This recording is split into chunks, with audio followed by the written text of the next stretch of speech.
Hey guys, it's Colton. In today's video, I'm going to show you exactly what scratch golf looks like, but first, let me teach you how to do it.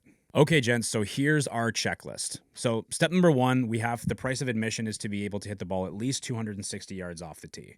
Once we've achieved that, you're going to be hitting the fairways at least 50% of the time. From there, we're going to make sure we're operating under the assumption that we make at least 2.5 birdies around, or 2.2. It equates to anywhere between one birdie on each side. From there, we want to limit our round to at least one double or less. We're going to be hitting at least 10 greens, so 5 aside, just over 50%, and then we're going to be 50% from getting up and down. So keep in mind that these are all averages, and sometimes you'll be better, sometimes you'll be worse, but the beauty about having these statistics in front of you is it allows us to identify your weaknesses and strengths and then work on those weaknesses to improve those statistics. Okay, let's get to it and make you a scratch golfer as quickly as possible. All right, so front nine here, Friday Harbor. We're going to teach you guys how to play some scratch golf, talk about some course management, and we're going to show you guys how it's done. So first hole here, par 4, fairly straight away, bunker, fairway bunker left. The green is actually in the go zone, but I just like to lay back a little bit and just hit my 2-iron. So usually remember this is a 280 club, and this should be like 20, 30 yards short. Ended up hitting a really, really good one.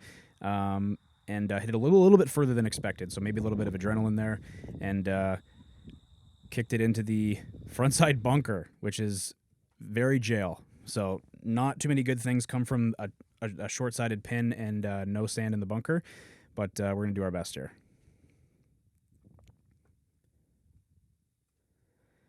And of course, no sand this late in the day, so caught a little bit of a disappointing kind of flyer to the bunker there and gave myself 35 feet coming back down the hill. So slippery one here. We're just trying to essentially get out of jail here. The goal is just not to make bogey. So get ourselves within a couple feet, and we're going to move on to the next hole.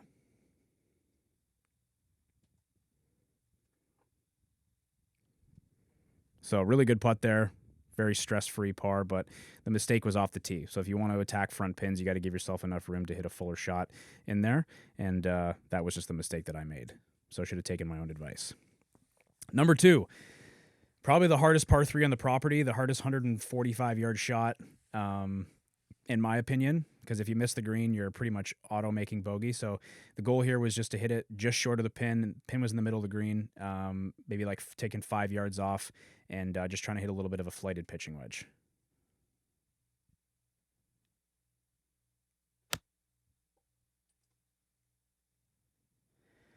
So hit a good one, turned it with the wind, which was great. It went a little bit further than I was anticipating, but ended up kind of getting away with it. So now we have 12, 13 feet. Like I said, I went a little bit further than I was anticipating, so now we're kind of left with a little bit of a downhill slider. And not the end of the world, but from this range, we're looking at, I don't know, 30, 35% max. From this range, so we're not looking to make, essentially, but we are looking to try to cozy this one up there. So a decent amount of break, and just try to put a good stroke on it and see where it goes.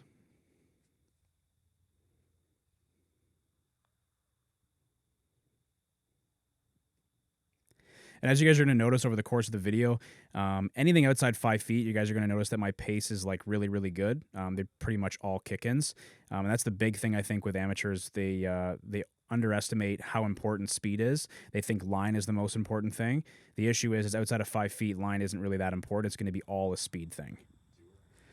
Okay, number 3, par 4, one of the hardest par 4s on the golf course, in my personal opinion. So the goal here essentially is to hit the fairway as step 1. So it's about 260, 270 from the back tees. This hole is a beast. We have 473 yards. So the goal here is to try to hit it at least 300 off the tee. If you have 260 in, it's just a really, really long, or if you have 260 off the tee, it's just a really, really long hole.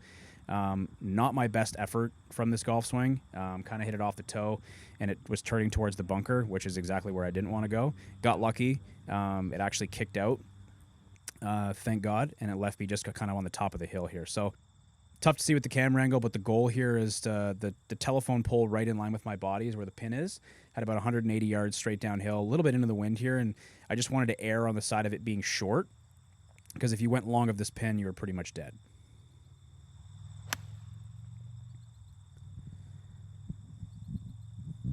So again, not my finest moment. Blocked this one a little bit out to the right, but again, I erred on the side of it being short. So even if I did miss it, it gave me enough room to try to get up and down. Now I really hit the shot bad, but had a fairly straightforward up and down. I got lucky with the lie. Popped this one up nicely, and gave myself about 4 or 5 feet straight down the hill.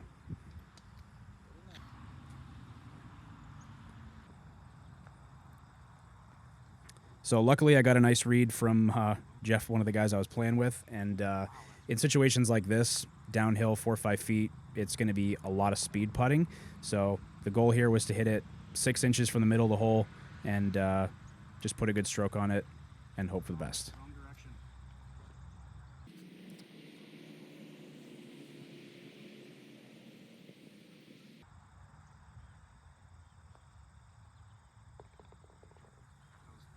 So good putt there.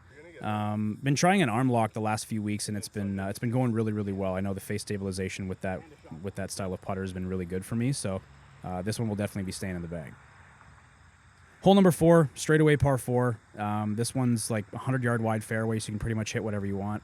I like hitting 2-iron on this hole just so it leaves me the widest part of the fairway in case it takes a funky bounce, because the contours of the fairway aren't ideal. And luckily, I absolutely tattooed this one and got a good bounce on the flat on the left side, and it left me with, I think it was about 93 yards to this pin. As you can see, or maybe you can't see, left of this pin is absolute jail, and the goal here was just to make sure that I got it about 5 feet right of the flagstick and at least hit the number.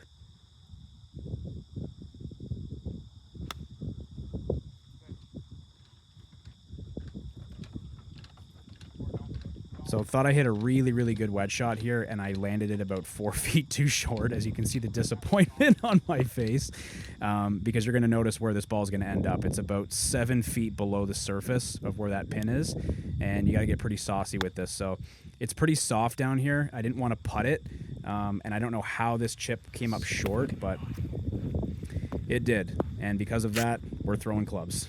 Already not off to a good start. So we got about a 6-7 footer straight up the hill here. I've hit this putt a couple times and was pretty confident that I would hit a good one. So I think it was just left edge and let it rip.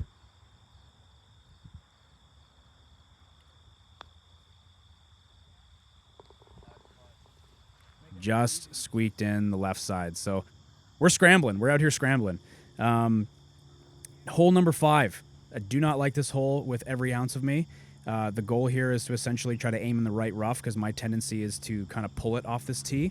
But I just wanted to take 2-iron, aim in the fat part of the fairway, in this case the right rough, and swing for the fences.